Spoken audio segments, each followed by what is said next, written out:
श्री गणेशाय नमः। श्री जानकी वल्लभो विजयते। श्री रामचरितमानस पंचम सोपान सुंदरकांड।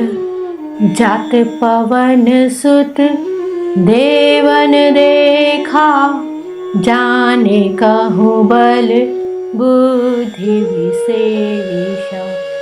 सरसा नाम अहिन के माता, पठहि न्याय कहीं तेहि बाता। देवताओं ने पवन पुत्र हनुमान जी को जाते हुए देखा। उनकी विशेष बल बुद्धि को जानने के लिए, परीक्षा लेने के लिए उन्होंने सुरसा नामक सर्पों की माता को भेजा।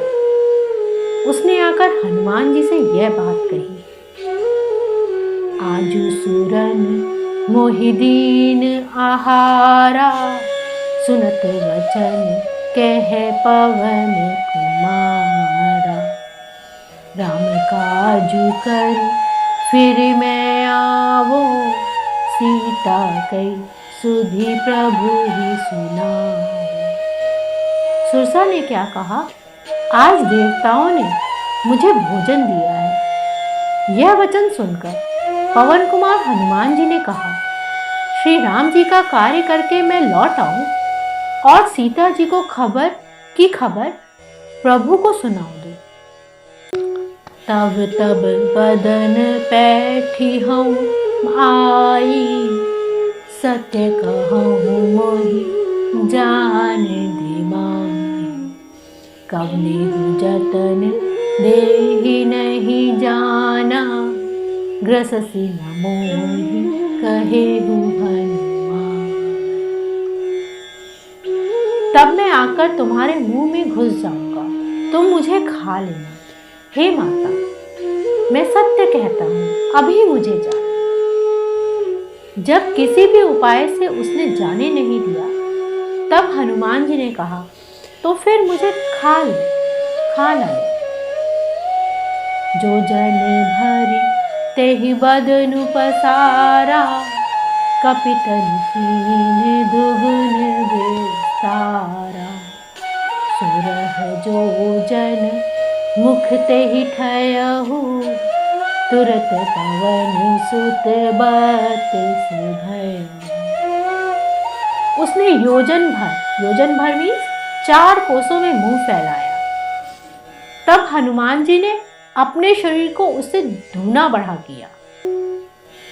उसने 16 योजन का मुख किया। हनुमान जी तुरंत ही 32 योजन के हो गए। जस जस सुरसा बदनु बढ़ावा, तासु दूने कपि रूप दिखावा। सत योजन तेहि आनन कीन्हा, अति लघु रूप पवन सुत लीन्हा।